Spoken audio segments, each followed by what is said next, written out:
Hello, my name is Tomas Diaz. I've been doing adventure racing since March of this year. That's about a little bit less than 10 months and fairly new to this. So I'm still sort of a rookie, even though I've done I think between 8 and 10 races already. I lost count, some shorter ones, some longer ones. So today I'm going to give a race summary of an adventure race, a 12-hour adventure race that I did last Saturday, November 6, 2021, in Cave Run Lake, Kentucky, at the Daniel Boone National Forest, and it was done by 361 Adventures, and it was called the Fig. So here we go.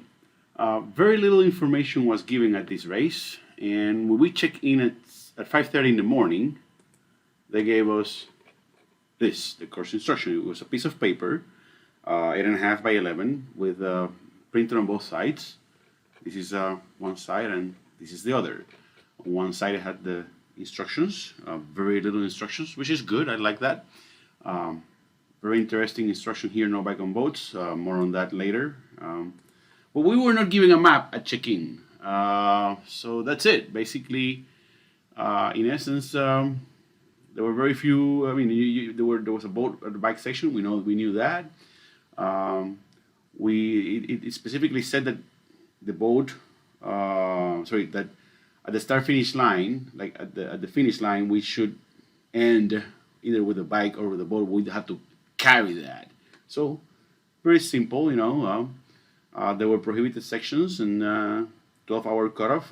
Race started at 7 a.m., ended at 7 p.m. That's it. So these are very simple rules, very straightforward.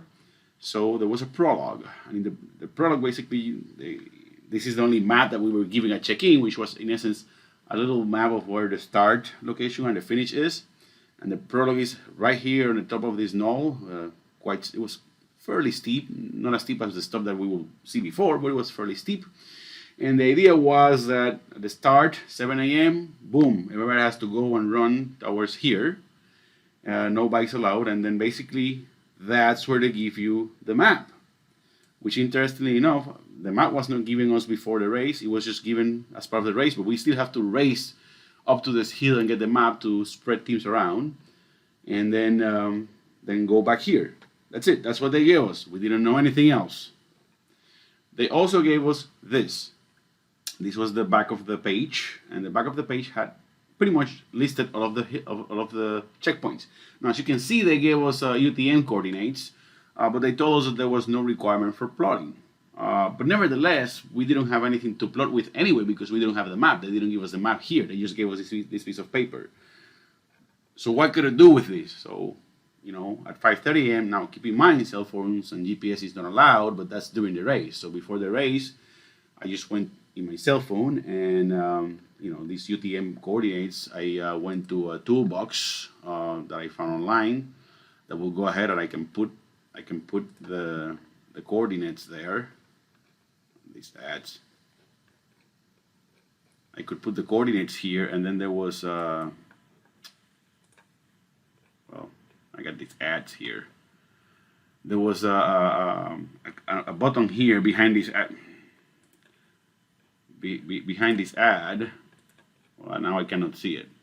Anyway, I can put my coordinates here in my cell phone, and then basically behind there was a little icon here that I can click, and it will take me directly to my Google Maps. So what I did is I say, okay, this is a mandatory checkpoint, the only mandatory checkpoint in the whole race.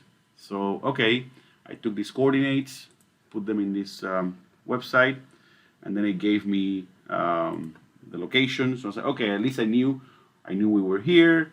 I knew that this will be TA2, so TA2 has to be accessible by paddle. This was the only mandatory checkpoint. So technically speaking, you can go ahead, take your boat, paddle here and back, and then you finish the race.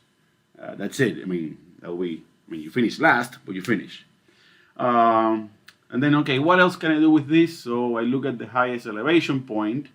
Notice that this is at the beach, so this is 723 feet. Highest elevation point was 1430 feet. Okay, so I'm like, okay, I want to see that. So I went to that website again. And then I click on the necessary items there. And it gave me then the location of that high point. So okay, so at least I know that the A is here and there's a checkpoint here, so I can kind of figure out what more or less the distance is. So I knew that there were going to be some checkpoints here, and because there's a transition area here, there were going to be some checkpoints here that we need to use a boat to access them. So that's it. I didn't know anything else until they gave us a map, right? So then, of course, race starts, and we take this little map, we go ahead and we run up this hill, and get the map, go down, and we did it fairly quickly. Some teams went ahead and took this trail, kind of spiraling around. We're adventure racing, so we just went straight up the hill through bushwhacking. And when we were going down, of course, we were meeting all those teams that were going around in the spiral here trail, and we were just going down and trying to get down as soon as possible. It still took some time, but you know, I think we did it like 20-something minutes. I saved that later. But anyway, that's when they gave us a map. So this was the map, and so the prologue was here. So as you can see, this is the section of the prologue, which was kind of like a cutoff of the map. So we know that prologue here, and then basically the beautiful thing about the instructions was that it says in the rules, it says basically says checkpoints may be visited in any order using any mode of travel, which is great. I like that. Very open. Of course, when you look at the map, you realize, could you walk to all these checkpoints? Sure you can, but why would you? You have a bicycle. You can, mountain bike all of those points. So it's obvious that even though you can get them in any mode of transportation, the obvious thing is that you have to take them by bike, all of these. Whether you want to do them in reverse, or whether you can do it clockwise or counterclockwise, but it's obvious that you have to do these checkpoints. And it's fairly obvious that they're going to be in order. But you could paddle first. Notice that there's a bunch of checkpoints down here. So, of course, you have to take your paddle. And here in the southern portion, of course, this road is prohibited. This road is prohibited, which means that the only way to access the southern portion is by boat. So you have to use the boat, regardless. You have to use the boat here, regardless. And then, of course, here you have to make a decision on where to put your boat to start doing all these other sections here. That's up to you to decide, and you don't have much time to decide because remember, we just ran up this hill and then we went back down. So what we decided was, of course, we could have decided to take the paddle first, but we decided to do the biking section first. Okay, so here's I'm gonna look at what our race looked like. So I have this program called Quick Route, in which I can take the map and I can overlay the route of what we did. Now, I started my tracker, the blue lines here, I'm gonna go ahead and change this to altitude, and then I'm just gonna go ahead and do it like this so that I'm gonna do it like this so that our route stays kind of the same color. That's the route that we took. These are the checkpoints that we collected as per the route. So the prologue is not shown because I started my tracker after the prologue, and then I can see the times. So basically, the time when I started the tracker was like at 7:26 or so, more or less.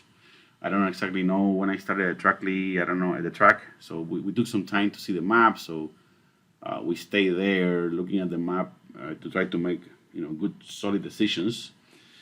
Some people can go right away, but we had to study them out a little bit.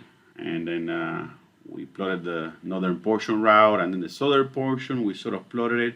But anyway, so we started the race with the biking section instead of starting with the boat. That was fine. Okay, so then basically we wait some time there. We take the bicycle. Notice the red dot there. I'm trying to move forward. We take a left here on this road. It was kind of like a gravel road. Oops. And then, great.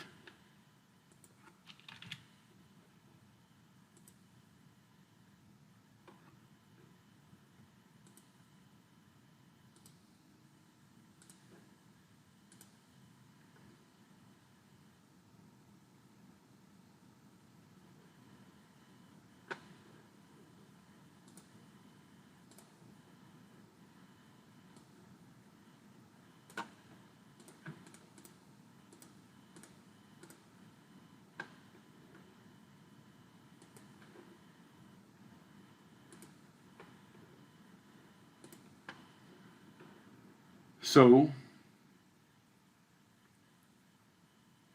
we started going the road. We were passing a bunch of people. So we're doing good. Okay.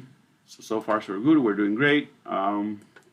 We make our first mistake. So this is checkpoint 1 here. We make our first mistake going to checkpoint 1. Notice the red dot there. I'm trying to move. So as I move forward, notice how I hear and then I go back because we thought that this was a re-entrant, and then we have to go there again, which means that we lost some time there because essentially we went like this, then back, then no, that wasn't it, then here like that. So and then we went to checkpoint 1, got checkpoint 1, so we lost some time there, unfortunately. So then now here's one of the biggest mistakes. Notice how we went off the map here. That was a big one. That was a very big mistake. So I'm gonna go ahead and put the dot there in time. So we have here from 1. We're running the bicycle, and then notice how here this is where we were supposed to turn, right? But then we went off the map, and then here, and that's when we went. So let me look at that in the Strava. So that was a big mistake, and this is the reason. This is one of the reasons for which we made that error. Unfortunately, even though this is where it was. Unfortunately, from here to here we estimated the distance, and somehow we missed this trail. Even though my bike computer did say the actual distance from here to here, but for whatever reason we kept going, and then I kept going and looking at my bike odometer. I'm telling Andrew, "Hey Andrew, we're 1 kilometer off." And then Andrew was like, "We were thinking that. Notice how this road goes like this and then like that, and notice how this map kind of shows the same shape, even though it's a different orientation, of course. So we thought that this road was this road. That's when we went off the map. The map ended like somewhere here. So that was a big screw up. Like took us like, it cost us like 27 minutes. That was a bad one. So then we went like that, and then on the way back we found some entrance here, which we thought was this trail. Then we started walking. I'm like, you know what? That's the wrong direction. We're not heading south. So this is not it. So they take the bikes again. Then we finally find the correct one, and then here we went on to checkpoint 2. Let me go ahead and switch to. I want to switch to QuickTime. Sorry, to Quick Route. So then we went to checkpoint 2. This place was beautiful. It was a nice. We took our bicycles here until we couldn't take the bicycles anymore, and then it was a nice hike to a rock. At the top of the rock with a nice overview and a nice area. We had to do a little bit of climbing as well. And the checkpoint was all the way up here. And here the checkpoint was, as you can see from the instructions, said, the clues said for checkpoint, it says overlook, what color is the M in AMT? And then basically some graffiti there with a yellow M. That was so this instead of a punch card, we had that, so we had to write yellow in our punch card, which was interesting. Okay. So then, that was our biggest mistake. Let me go ahead and put the dot where it belongs. So then once we finish that, here, we sort of did a minor mistake here because we went on the wrong trail, number 3. Then number 4, kind of almost perfect, so no problems there. Number 5, no problems there. Number 6, we had a little bit of a problem here. Notice how you have this spur here. And notice how number 6 enters some kind of area that kind of looks like a spur. And if I read the clue, number 6 was a saddle. Number 5 was a spur. But here, even though it was a saddle, it kind of, in the map, it sort of looked like first a spur and then going to the saddle, of course. So then we had, so here we started going there. So here it was a saddle between these 2 points. But here, we're going here, it looks like a spur. So the problem was that a bunch of team were mistaken. Now I should have trusted my bike computer again instead of, because both Andrew and I thought that this was kind of short. But the problem is that we made such a big mistake here. that now we're catching up to the other teams because we're doing this fairly fast. I'm slower than Andrew on the bike, but I was faster in this time than him because he had to look at the map, and that slowed him down. So despite him being a faster cyclist than I am, then putting concentration on the map making it slower. But anyway, both of us were like, I don't know, this distance from here to here seems kind of short. Now this white clearance here is actually a road. It doesn't show us as a road, but it's actually a road. So it's a little bit confusing sometimes because the trails kind of go in and out of this road or this clearing that you see here. But anyway, we dropped the bikes here, and then a bunch of people were here, and then a bunch of people were coming back, empty-handed, of course. Some people probably went all the way down here, but we kind of went halfway through and realized, nope, actually some guy told us, no, it's not here, it's the next one. Oh, okay. So we got out of here, so we lost some time there. Once we reached the actual point, then we went here. At some point, I was considering saying, what if we just bushwhack the bike from here to here? As you can see, it's very steep. Look at all this steep. It's like steep down and then steep up. That's not a good idea. So despite this being a shorter distance, you're still better off mountain biking all the way around. If this was a trekking section instead of a mountain bike, then maybe this shortcut will be faster on foot if you had to do all of that on foot. But on the bike is certainly faster, so you still have to go around. And then from 6 we went to 7. No major mistakes there. Here in 7, if I'm not mistaken, 7 was that, let me see it again. 7 was that high point. And basically you had to do the survey marker. We encountered some teams there, and there was like a picture that we took with some guy who was putting his cell phone there.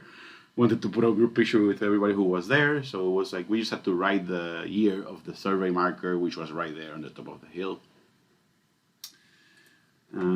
So no mistake there, other than leaving the glue paper below, and then going up here and not knowing what we're supposed to look for. But fortunately, since there were other teammates there, oh yeah, we need to look for this date that is here. Okay, no problem, very quick. Then here at number 8, let me go ahead and look at the cursor here. Where's the cursor? Okay, so here at number 8, we did a slight mistake because we were trying to take, see, notice how this trade those 2 entrances. We were trying to take this one, but then of course, again, not trusting our back computer. Look, see, we went back and then forth again. So we lost a little bit of time here because we went up here and then back, and then up there again. So basically, we went past this, then we went back like that, and then we had to go like that. Now here it was fairly easy.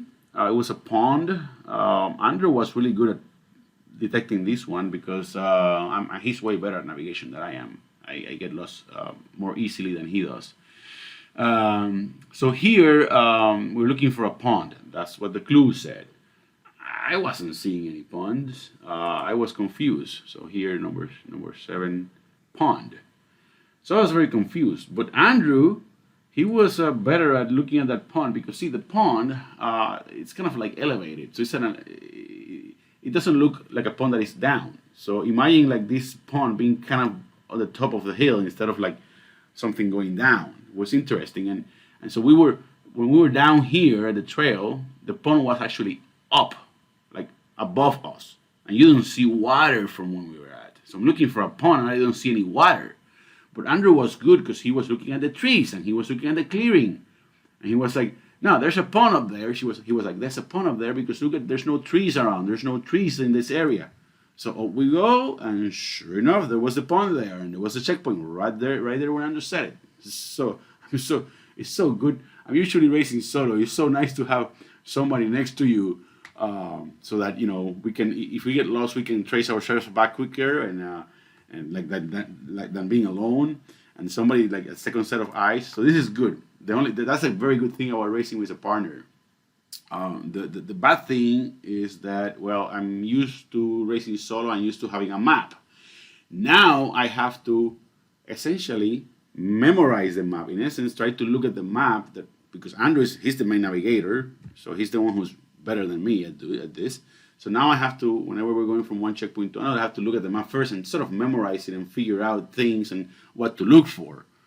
But anyway, we got number 9. Then we went here, we looked for this trail, and then of course we calculated the distance from here to here because we didn't want to miss this section because this is our way back. We didn't want to make this mistake here. We didn't want to end up all the way down here, which I'm pretty sure some things did. But no, we didn't want to miss this trail. No problem, was not that difficult to miss. And then basically Andrew calculated the distance from here to here, and I put that in my back computer.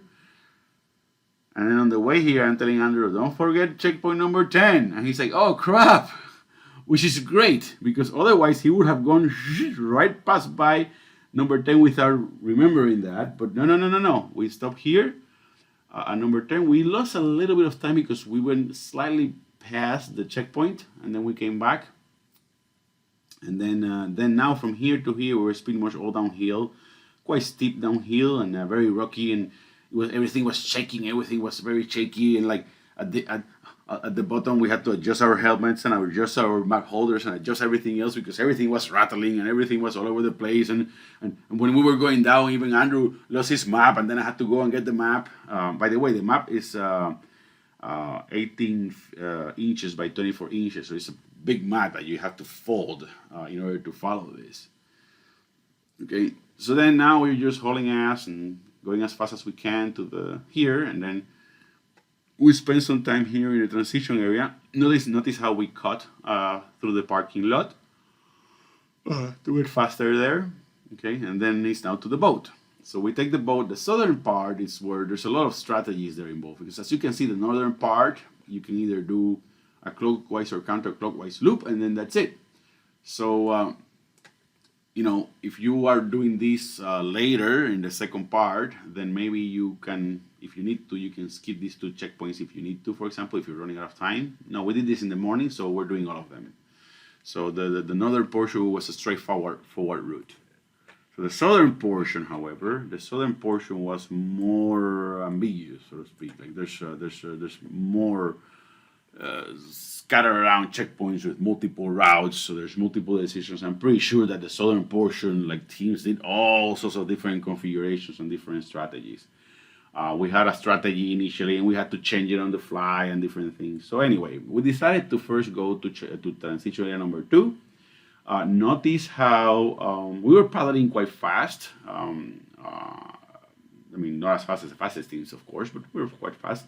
Notice how the transition area here, we are offset a little bit. That's because there were some people fishing here, and then a guy just go ahead and move the checkpoint somewhere here. So we took transition area 2 first because that checkpoint was mandatory, and we didn't want to miss that one. Some people went for that one at the last. That's not good, because if you miss that, then you're screwed. You can collect all checkpoints, but if you miss this one, you're not a finisher. So that's not good. Then from there we went to this one, number 18. Here we did a little slight mistake because we entered to the wrong reentrant. There was a little smaller reentrant here.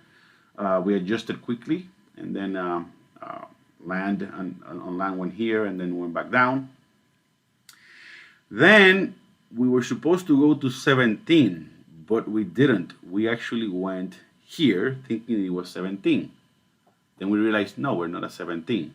So therefore we left 17 for later, because since we were here, we parked the boat here. And then we decided to just go ahead and, let me go ahead and look at the cursor here.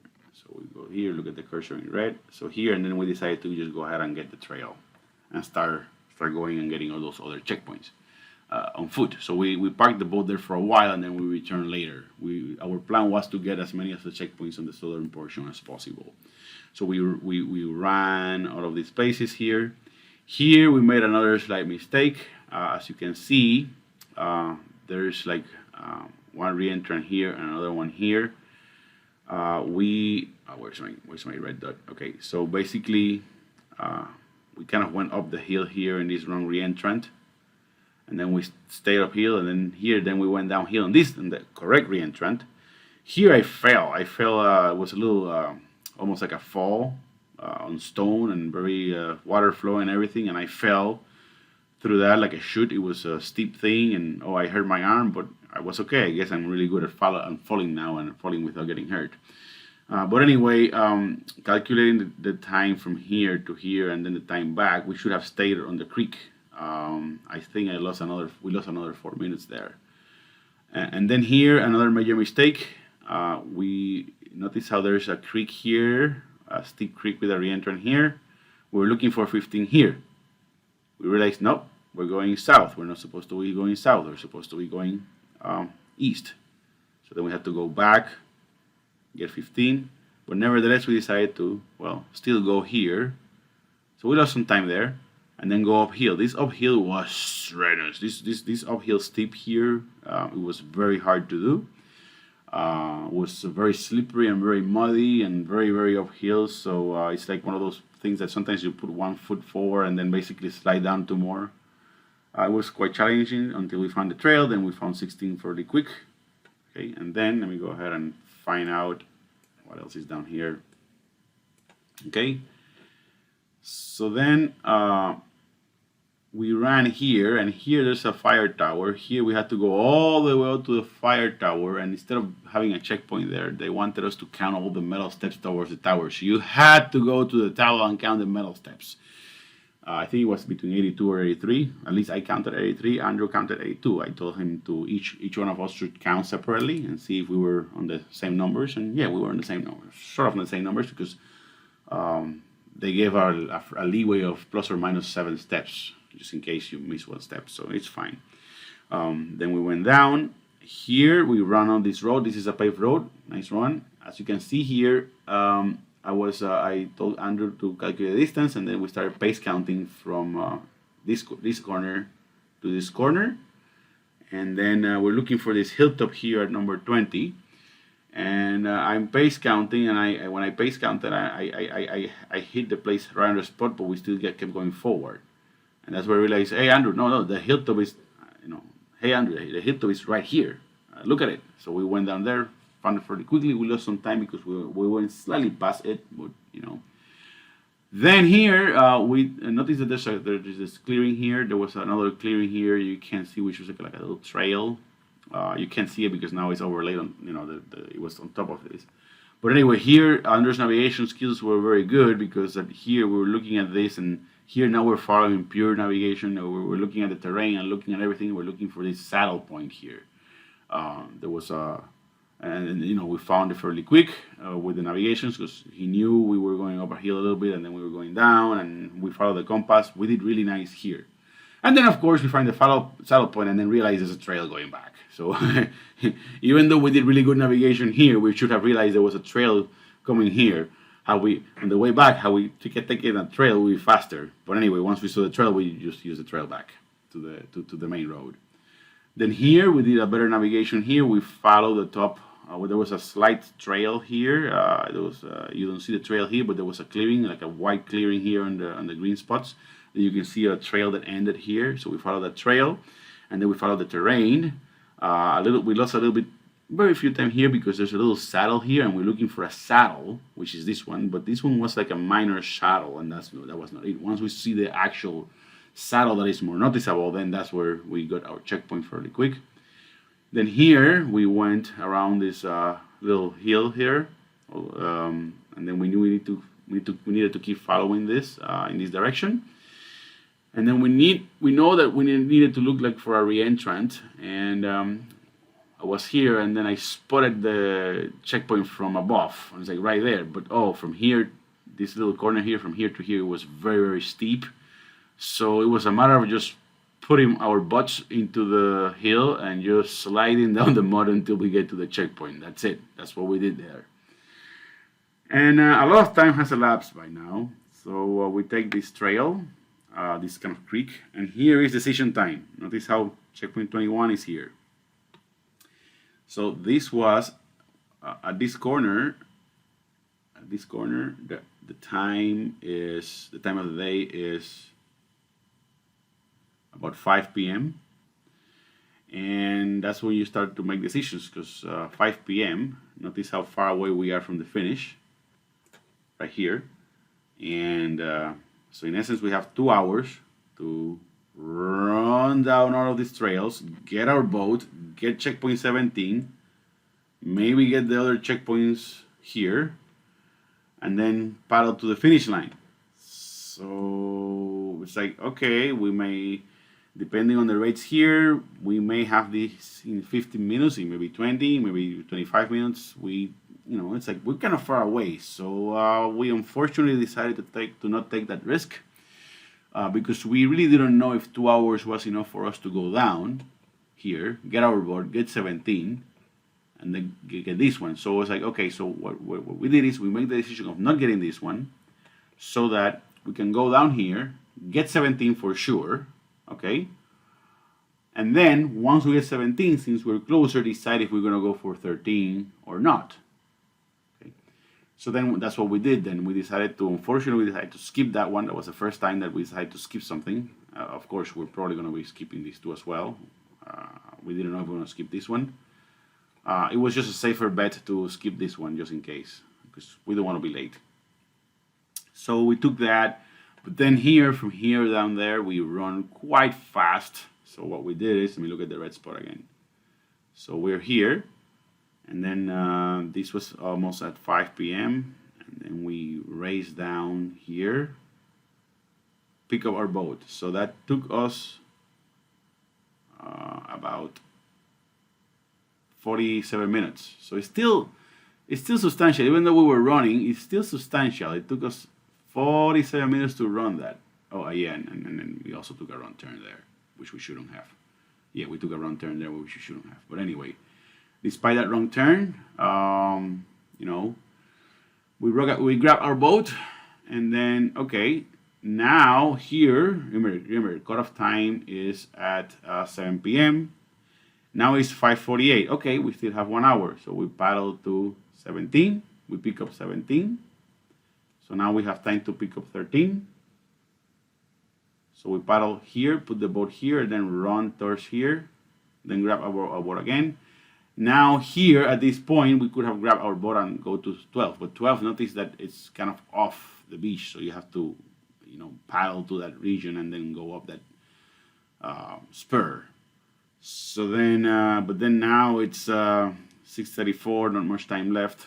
So then we just have to go and go to here. Because remember, once we reach the beach, in order to get from the beach to the finish line, we still have to carry the boat to the finish line. We can't just leave the boat there and just run up to the finish line. So then, yeah, we decided to skip. We decided to pick up 13. We decided to skip 12, and of course 11 was way out. And that's it. We finish. Overall, we push ourselves hard, but we make some major mistakes. And as a matter of fact, there was another mistake that the one that when we run out to get the boat is another. What was it? That's another. So this is here where we took a wrong turn again. So that's from 36 to, that's 36 to 39. That's another 6 minutes. So another 6 minutes. Okay, so then basically I'm going to add this here into the time analysis. Another 6 minutes there. Okay.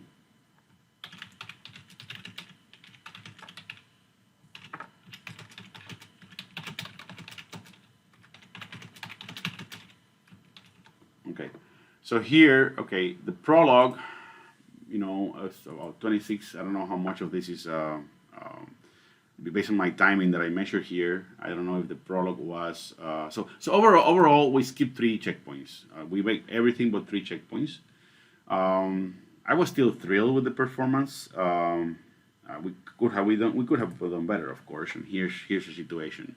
So on the prologue, it was between the prologue and reading the map and everything was 26 to, and then 7 more minutes. So roughly, starting the race, we had between the prologue and reading the map, we still had about 33 minutes. So the first the first 30 minutes of the 12-hour race goes into the prologue and reading the map and planning and everything else.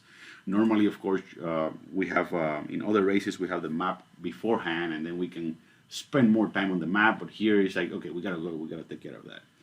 So I show you the mistakes that I made in this overlaid map. So now here, because I have the timestamps on the GPS on the GPX file, I can calculate the distances. So basically, we took a wrong turn on the CP1 bike.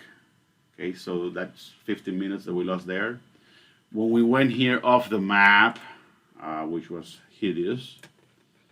Here, when we went off the map, even off the paper of the map, not even like way off. So when we went over the map, that's 27 minutes. That was horrible. Wrong spur at CP6, then at CP8, a little bit more, so 6 minutes there. Just another minute on that there. Now here we took, when we dropped our bikes at the transition area and then we start running towards the beach, the beach, sorry, wrong pronunciation. That was 8 minutes. This is not counting getting to the place, and this is not counting running down to the beach. This is just the 8 minutes that we spent like eating, changing bike shoes to I don't have bike shoes, but like Andrew changing his bike shoes and making sure everything is ready for the next stage, making sure that we drank all the water from the bicycles that we were not going to take, all of that kind of stuff. So we took another 8 minutes. We could have taken less, but anyway, I don't consider right now. I'm not going to consider lost time. I'm going to consider lost time the ones that we actually got lost. So then basically, there's also when we went to the wrong re-entrant at CP18. When we took the wrong re-entrant at CP14, and here I just counted the time difference because even though we took the wrong re-entrant, we didn't really have to go. We just went off the waist a little bit, so that's 4 minutes. We took the wrong creek at CP15, then we went slightly off the hill on the road to the CP20, and then we didn't take the trail to CP23. That's another 4 minutes, and then another 6 minutes. That means the total wasted lost minutes is freaking hour and a half. A freaking hour and a half of wasted lost time. That part is horrible. I mean, we push ourselves really hard, but this part is horrible. Now, here's the situation here. Here's the interesting thing. Of course, no race is perfect, and everybody makes mistakes. It's a matter of like how quickly you correct from those mistakes, right? So, based on the time from here to here, and looking at the times, the time it would have taken us to go from here to here, which when you look at it, is a fairly noticeable land feature here. So the time would have taken us to go from here to here, and then here and back. That would have been another 20 minutes. So we lost 90 minutes when we got lost, wrong turns or whatever. So the estimated time to go from this point to here and back to this point, that's about 20 minutes.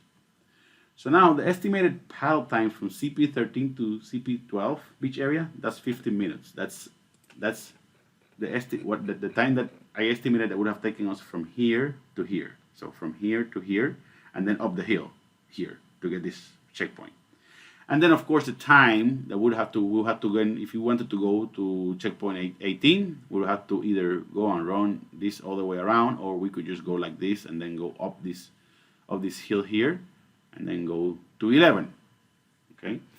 So that time I estimate, I'm just saying 30 minutes, okay? And then of course, instead of paddling on the way back from here to here, we would have paddled from here to here, and at our rate, that would have added another 8 minutes. That means that, in order for us to clear the course, we would need another 73 minutes. That's a time difference of 17 minutes. So, have we not lost these 90 minutes here, we could have cleared. I mean, we arrived at 6:42, so that means we arrived at 6:42 p.m. That means that if we did everything perfect, we would have arrived at 6:30 or so, 6:30, 6:32, which means that that's still about 20 minutes or so of other mistakes that we could have made and still be able to clear the course. So overall, even though we did a good race, I'm kind of annoyed now once I look at the map and I look at the time that we did lose, and losing 1.5 hours here, which we could have used to get all those extra 3 checkpoints that we didn't get, and we could have cleared the course. Yeah, that's, I was happy on the day of the end because I thought we did great and everything. But then once I look at these numbers, and I'm like, oh crap! I mean, we could have cleared the course, and that annoyed me a little bit. So anyway, it's okay. It's that's part of racing. That's how it is. These are the results. The results. There's some really, really, really good teams here, as you can see. Tanzania Navigation. They cleared this course in less than 9 hours. This is crazy. Even if we ourselves ran a perfect race, if we ran a perfect race without the mistakes, we would have gotten just about the same time. Let's add another 15 minutes of mistakes instead of just 90, and we could have cleared the course in just about the same time. And if we would have cleared that course, then we would have been most likely second, and we wouldn't have beat them. We wouldn't have beat the Michigan Racing Addicts because we would have still be used at our rates. We would still have been over 11 hours, but we could have been second place solo. Second place male, and we could have been 6 or 7 overall, depending on him. Even though we met him there, and he also took a wrong turn. Even way farther out of the map than us. I met him there. But nevertheless, we could have done better. We could have cleared the course. So we're kind of down here. We're 6 in our division and 17th overall. It's still good. We only skipped 3 checkpoints. It's still not that bad. It's still good. It's frustrating making all those mistakes, because that's part of aviation racing. Some of the teams that were above us also made mistakes. They just made mistakes that were costing less time for them, and they made mistakes that they could recover quicker than us. Except the number 1 here, they probably made 0 mistakes, or very close to 0 mistakes. But overall, a very, very interesting race. I was very, very happy with it because it was a very, very fun race. It was a very fun experience. I like the ambiguity, the certain ambiguity, that not revealing any much information. It was kind of very ambiguous. Very little rules, very little preparation time, like the show and race attitude. Overall, it was a very, very good race that I enjoyed very much, and I'm ready to keep getting better and better at this. And I want to clear a course like this so bad. I cleared courses before, but they were like shorter races that were a little easier. And but yeah, I really want. Yeah. Anyway, it was still a lot of fun. It was a very, very fun race, and I enjoyed every minute of it. It was even when we got lost. So this was pretty well done race, and I liked the whole configuration of the race. Anyway, that's it. Thank you very much to whoever you're watching, and hope you enjoyed this conversation here, and hope you see what we did right or what we did wrong, and learn from our mistakes. There are probably better routes, more efficient routes than what we took. I would like to see the best teams what they did. They probably hit everything right on the spot, but it was a very fun race, and I liked it, and it was cool. Thank you very much. Okay, bye.